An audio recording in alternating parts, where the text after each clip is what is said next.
Mga kababayan, kamusta po kayo? Si Kamano po, inyong lingkod ay nagbabalik po muli. At tayo po magsama-sama magkomentuhan dito po sa Tambayan Makabayan. Mag-umpisa na po tayo. Komentuhan po natin ang nangyari po sa Senado. Kanina po. Grabe po. Meron na po naghudas. Doon po sa majority na tinatawag na Majority 13 ay may naghudas na po. Sino po ang naghudas? Si Chis Escudero. Ngayon, grabe po ang ginawa nila. Dahil sila daw po ay 11 na. Ay 12. Mga kababayan, 12 na raw po sila. 12 na. Kaya po, sila na rin po ang gumawa ng paraan para po mapalitan lahat. Pati ang Senate President. Grabe, no? 12 senador. Sila na lahat ang gumawa. Ito po ba'y tama? Nasa konstitusyon po ba natin ito? Ang mga pinagagawa po dito pong minority. Dahil alam naman po natin ang ginagawa nito ay para lang po pagtakpan at hindi matuloy ang investigasyon ng malawakang korupsyon na magaganap po bukas ang Senate Blue Ribbon Committee. Hindi po ba? At tuwan-tuwa po ang mga ulupong di umano na ito.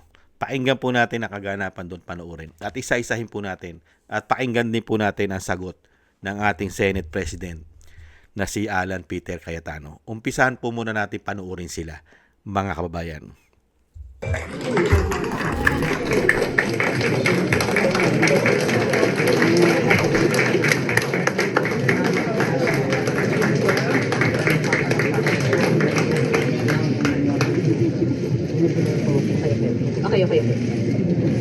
Mga kapatid, dumating po Senator Chis Escudero mula sa Mayorya, no? At nagpalakpakan yung mga Congress is hereby called to order. Let us pause for a minute of silent prayer.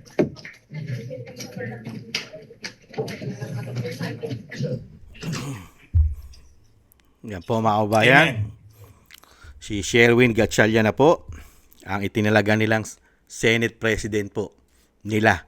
Kaya po ngayon ang Senado ay 2 na po ang Senate President ng Senado. Ibang klase po, no? Ibang klase sa ating bansa para lang po mapagtakpan ang kanila pong mga korupsyon, di umano, ay gagawa ng paraan para ito hindi matuloy at hindi mabunyag.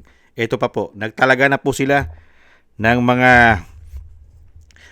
senador sa bawat committee. Ito po ang ginawa po nilang balasahan, mga kababayan. Ibang klase itong mga tao na ito. Ito po. Pakinggan po natin ito at panoorin. Sila lang po, 12. Unbelievable. Mr. Presiding Officer, I move that we elect Senator Juan Miguel Zubiri as Chairman of the Committee on Rules. Is there any objection? Duly seconded. The motion is approved. Mr. President, I move that we proceed with the election of the Senate Secretary. Is there any objection? Hearing none, motion is approved. Mr. President, I move to nominate and elect Secretary Ray Bantug Jr. to the position of Senate Secretary. There being no other nominations present. Is there any objection? Duly seconded. The motion is approved. Mr. President, I'd like to also move to proceed with the election of the Senate Sergeant at Arms. Is there any objection? Hearing none, motion is carried. Mr. President, I move to nominate and elect Police Major General Alfredo Soto Corpus to the position of Sergeant at Arms, there being no other nomination. Is there any objection? Hearing none, motion is carried. Mr. President, I move to elect the following senators as chairpersons of the following committees. Senator J.V. Ejercito, Chairman of the Committee of Finance. Senator Tito Soto, Chairman of the Committee on National Defense. Chairman Panfilo Ping Lacson, Chairman of the Committee on Public Order and Committee on Accounts. Chairman Erwin Tulfo, the Committee on Accountability of Public Officers and Investigations and Social Welfare and Rural Development. Chairman Senator Raffy Tulfo to the Committee on Public Services. Chairman Bam Aquino to the Committee on Basic Education. Senator Kiko Pangilinan, Chairman of the Committee on Agriculture. Senator Risa Ontiveros, Chairman of the Committee on Health. Senator Lito Lapid as chairman of the Committee on Games and Amusements. Senator Chis Escudero to retain his Committee on Housing, and yours truly, Senator Zubiri, as chairman of the Committee on Foreign Relations. Is there any objection? Hearing none, the motion of the majority leader is hereby approved. Magaling, ano? Sino mag-object? 12 kayo dyan. Sino mag-object? Scripted lahat yan. Meron po ba mag-object na sila po yung magkakampi? Wala po dyan ang majority para mag-object. Unbelievable. Ganyan po ang nangyayari sa Senado. Para din pong martial law sa Senado. Wala na rin pong batas na sinusunod ng Senado ngayon. Gumagamit na po sila ng bend the law at break the law. At ano po ang sabi niya ng ating Senate President, mga kababayan? Ito po ang sinasabi po ng Senate President na si Alan Peter Cayetano, at itutuloy pa rin po nila at tuloy na tuloy ang hearing ng Blue Ribbon Committee, pero inaasahan po natin na napakagulo po yan. Magiging magulo po yan dahil ayaw po nilang matuluyan. Kaya nga po sila nagtalaga ng bagong Senate President para pigilan ito. Hindi po ba? Ito po mga kababayan, pakinggan po natin ang ating Senate President na si Alan Peter Cayetano. Setup ko lang po mga kababayan. But tomorrow, tuloy ang hearing ng Blue Ribbon Committee. I am still the legitimate, legal, moral Senate President of the Republic of the Philippines. There is still functioning committees. We have to hear the testimonies. Invited po, pati po yung mga gumawa ng illegal ngayon. You can try to stop us, but you will be stopping the Filipino people. Isang mainit na pagbati sa lahat ng ating mga kababayan. Napaka-importanting pagtatalakay ang gagawin po natin ngayon. Hinihingi po na makinig po tayong lahat, mga kababayan sa Luzon, Visayas, Mindanao, lalong-lalo po ang ating mga OFW. Umpisahan ko po na kahit gaano kabigat ng problema, tayo'y parating magpapasalamat sa Panginoon. God is sovereign, He is in control. Man creates the crisis, but God gives the solution. Tama.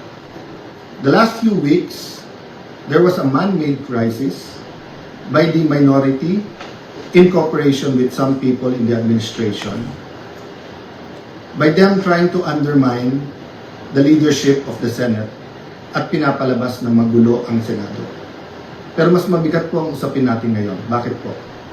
Dahil may tanong po tayo. Una, has Philippine democracy died again? Pangalawang tanong, binasura po ba ang Philippine Constitution? Bakit po ito tinatanong? Simple po, ang nakalagay sa konstitusyon ng Pilipinas, pwedeng mag-conduct ng business ang Senado by a majority of all its members. Ang majority po ng 24 ay 13 po. 13 po ang numero. Yung sinasabi po nilang kaso, yung po ay ibang-iba. Nag-adjourn po kami nung nag-walk out sila. So that means they have to call the roll at kailangan 13. Yung binabanggit nilang kaso po, inahamon ko lahat ng abogado. It is not applicable kasi doon po tuloy-tuloy yung sesyon. Tinigil tapos sinabing may continuing quorum po sila. Tayo po, malinaw na malinaw sa records, ay nag-adjourn last Tuesday at sinabi na tayo ay muling magre-resume ng alas 5 nung Lunes. So, what is the point of going through this? The question we have to ask ourselves is that, is the Constitution but a piece of paper to this administration? Has the judiciary ceased to function? Wala na bang Senado? Yun na po ba ang pananaw ng ating administrasyon? Ang tingin ba po ng 12 senador ay basta't kakampi mo ang Malacanang ay wala ng batas? Kung titingnan niyo po ang Rule 1 and 2 ng Senado, na ayon to sa Philippine Constitution, para i-elect ang Senate President at ang Senate President Pro Tem or Pro Tempore, ay kailangan po 13. So, paano po nila alisin si Senator Loren Legarda kung 12 lang po sila. At mapapakita po sa inyo na gusto nilang i-control ang premises ng Senado at gusto po nilang hindi mag-hearing ang Blue Ribbon Committee bukas sapagkat ay binasa po nilang rule para magkaroon po ng acting Senate President. Kailan po ba pwede magkaroon ng acting Senate President? Babasahin ko po sa inyong rule.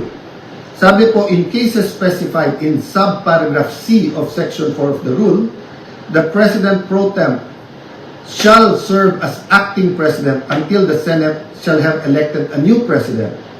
Hindi po sila maka-elect ng new President dahil wala po silang 13. Ulitin ko po, pag may 13 po sila, ako pa mag-o-oath sa kanila. Bibilisan ko po na ibibigay sa kanila. Wala po silang 13. So ano yung rule po? The President pro tempore shall discharge the powers and duties of the President in the following cases, A, B, C. But she or he shall only become acting President in the case of subsection C, which says, in the event of resignation, hindi po tayo nagre-resign. Removal, hindi po nila ako naalis. Death, buhay pa naman po siguro ako, hindi po AI to. Hindi po AI ang kumakausap sa inyo ngayon, buhay pa ho ako. Absolute incapacity, siguro naman po nakikita nyo, nakakapag-isip po ako, nakakapagsalita po ako. So wala pong ground para magkaroon ng acting president. Tama. This is an illegal coup d'etat na may kasamang pagbabasura ng ating konstitusyon. Tama. I warned everyone about this from day one.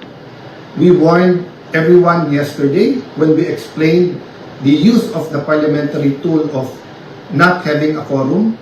And kaninang tanghali, habang kausap ko po si Senator Marcoleta, I asked everyone, please pray, kasi at that time, balita po namin na nag-step up sila sa pagsasabing wala na yung kaso nyo, sumama lang kayo or pumunta lang kayo ng session hall. I even got a text yesterday, pumunta lang daw ako or si Senator Loren para nga at least mag-open and close. Nangyayari po minsan yan, that's a longer story. Pero naramdaman ko na po kahapon na baka may isang dumating, so 12 plus 1 equals 13. So 12 pa rin po ngayon, ay pang-11 pa rin po. Dahil sa ating konstitusyon, sa ating rules of the Senate, kailangan pong 13. Tama. Hindi po kami nagpipilit sa kapangyarihan. I can go as Senate President, even as Senator anytime. Hindi po ba ako lang ang katangi-tangi sa mga matataas na opisyal na nung nangyari yung flood control scam ay nagsabi, ba't hindi na lang tayo lahat mag-resign? Tama. Bakit po ngayon, after asking me to resign yesterday, illegal po. Actually po, hindi nila ako tinanggal. Naglagay ng acting. Senator Win, Lucian, ingat kayo dyan. Yan, Your mga kabayan. Loose acting. Naglagay po ng acting. Samantalang malakas na malakas pa ang Senate President. Labag po sa lahat ng konstitusyon. Sa konstitusyon po ng ating bansa, labag na labag po ang ginawa po nila. Dahil nga po sanay po sila saan? Sa bending the law. Bend the law. Break the law. Dahil yan po ang inumpisahan ng gobyerno ito. Hindi po ba? Grabe, no? Grabe. Nagtalaga ka ng acting o sinasabing Senate President nila na wala naman po sa konstitusyon. Ibang klase. At nakasad po mismo dahil abogado po si Senate President Cayetano. Abogado po siya. Alam niya po ang batas. Alam niya ang konstitusyon. Alam niya lahat ang rules ng Senado. At pwede niya itong basahin muli at basahin ang rules at ang konstitusyon. Pero po, dito po, sa ginagawa ng minority, ito pong mga ulupong, di umano, grabe. Lahat po, babaliin nila kahit konstitusyon, kahit mismong rules. Babaliin nila. Unang-una, ayon na rin sa konstitusyon, 13 ang kailangan mo para mapalitan mo ang isang Senate President. At kung ito'y papalitan mo, marami pa rin pong opsyon kung ito'y hindi na kayang gampanan ng kanyang tungkulin. At ito'y namatay. Hindi po ba? Merong karamdamang hindi niya na kayang gampanan. Mapapalitan siya. Pero malakas na malakas pa siya. At nagtatrabaho siya para ito ay mabunyag na at matapos na at malaman na natin kung sino talaga ang may kasalanan sa malawakang korupsyon na ginawa po ng administrasyon ngayon.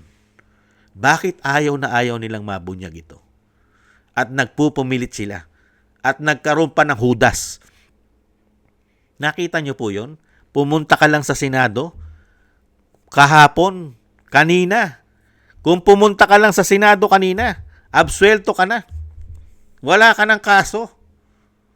Di ibig sabihin nito, puro may kaso sila ron.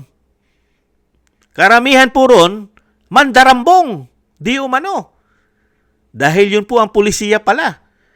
Absuelto ka na sa mga kaso mo at sa mga pagnanakaw mo. Di ibig sabihin, itong mga nagsama-sama na ito, mga kababayan, pag nilagyan mo ng logic, puro magnanakaw pala yung magkakasama dahil absuelto sila sa kaso nila. Hindi kaya? Grabe, no? Grabe. At natitiyak naman po natin na ipaglalaban po nila yan. Kaya po magiging hindi po maayos ang sitwasyon bukas. Hindi po magiging maayos ang sitwasyon bukas, mga kababayan. Dahil itong mga tao na ito ay suportado po. Suportado po yata ng Malacanang dahil nagsalita lang po ang tinatawag na presidenteng bangag na sinasabing illegal daw po ang ginawa ng majority black na hindi raw po nagpapangsyon ng Senado. Paano magiging illegal? At labag daw sa konstitusyon ayon sa Pangulo. Ibang klase, no? Wala naman nilalabag itong majority.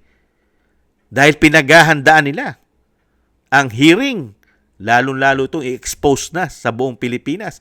Dahil tayo po lahat ay involved dito sa korupsyon na ito. Dahil pera po natin, buwis po natin. Kasama po ang ating mga bayaning OFW na meron po silang malalaking contribute na buwis. Babaliwalain lang nila. Dahil sila mismo, yung mga magnanakaw, di umano. Unbelievable. Ganyan na po kasama. Grabe na po kasama. Magmula po nung mapalitan nila ang dating Pangulong Duterte, naglabasa na po ang totoong mga kulay at pagiging buhay at pagiging ulupong ng mga politiko sa ating bansa. Hindi na po sila nahihiya. Hindi na po nila itinatago kung anong klase silang mga politiko. Makakapal na po ang muka. Nakukuha pang tumawa at magsaya sa kabila ng alam ng taong bayan kung anong klase sila na politiko. Ganyan na po kakakapal yung sinasabi nga ni Erwin Tulfo. Mga kababayan, sa sobrang kapal, tatalbog ang palakol sa pagmumukha nila. Di umano, sa sobrang kapal. Unbelievable. Pinalitan ng mga chairmanship. Hindi po ba? Mukhang si Ben Dalupa ang gagawing chairman ng Blue Ribbon Committee. Unbelievable, mga kababayan. Yan po ang nangyayari sa ating bansa ngayon. Tingnan na lang po natin, mga kababayan. At kailangan po natin suportahan yung mga kababayan po natin dyan na nasa Metro Manila, sa NCR. Lalong-lalo po kung may kakayahan po tayo. Siyempre po, na pumunta po tayo sa Senado, ay bigyan po natin ng suporta ang ating mga senador na para po sa katotohanan at para po ipaglaban ang ating buwis na ninakaw po nila. Sumuporta po tayo, mga kababayan. Sumuporta po tayo at ito pong ginawa po nila, lalong-lalo po itong mga naghudas o hudas at nagsama-sama na sila Barabas di umano, ay puro illegal ang ginawa nila para i-take over ang Senado. Parang kudita. Sanay na sanay po sila sa kudita at bendalo, mga kababayan. Makiisa po tayo at makisuporta dahil hindi po pwede na maghari po ang ganitong sistema sa ating bansa. Grabe po. Mga takot na takot dahil mga may tinatago na baho, may tinatagong mga maleta na ayaw mabunyag at gumawa talaga ng paraan. Kaya nga po, mga kababayan, talagang maiisip mo na ang ugat ng korupsyon ay nanggagaling pala sa Malacanang. Unbelievable. Kaya tamang-tama sinasabi ni Atty. Roque at ni Maharlika, mga kababayan, meron pong nagmamando sa ating bansa. Isang babae na tinatawag daw na butod, na ubod ng sama, mga kababayan. Yan po mga kababayan, abangan na lang po natin at sumuporta po tayo at patuloy po tayong magdasal at manalangin na magtagumpay po ang katotohanan, hindi po ang kasamaan. Hindi po sana magtagumpay ang kasamaan, puro kabutihan po sana dahil po sa naghihirap po ang ating bansa, tayong lahat po ay nagsasakripisyo dahil po sa ginagawa po ng mga hayop na yan. Sana po hindi sila magtagumpay, mga kababayan. Maraming salamat po sa mga gusto po natin tambayan makabayan sa YouTube at TikTok. At ganoon din po sa ating mga subscribers, sa mga nagko-comment, like, share, and subscribe at patuloy nagsusubscribe. Shoutout po sa inyo lahat. Thank you po. At shoutout din po sa mga nagbibigay po ng tulong at biyaya. Shoutout po kay Eric Hersho from Canada, kay Baby Roman at Ate Isa ng Cagayan, Jem Aris from United Arab Emirates, Norma Garcia, Mary Natividad Blinden from Netherlands, Gay at Chena, Tatay Nick from Toronto, Canada, kay Jesus Valdepena at Rolando Guerrero, Milayi, Felipe Siapno from Texas, USA, Rolando Timbol from Alberta, Canada, Ma'am LB at Shermani from North Miami, Florida, USA, Melchorita Espinosa from Orlando, Florida, USA, Arthur Estraniero from USA, Randy Crispino from Pasig, Mika Ligaspi, Tessie Mantilla from Kuwait, Frank Zamora from California, USA, Romulo Di Binegracia from Bacolod City. Maraming salamat po mga kabayan at ingat-ingat po kayo. At God bless po sa inyo lahat. Shoutout po sa inyo lahat. At tiis-tiis lang po tayo mga kabayan at samahan po natin ng maraming dasal at panalangin na tayo po ay maingatan sa araw-araw at nang hindi po magtagumpay ang kasamaan po sa ating bansa. Hindi po sana manaig. Maraming salamat po. Bye-bye.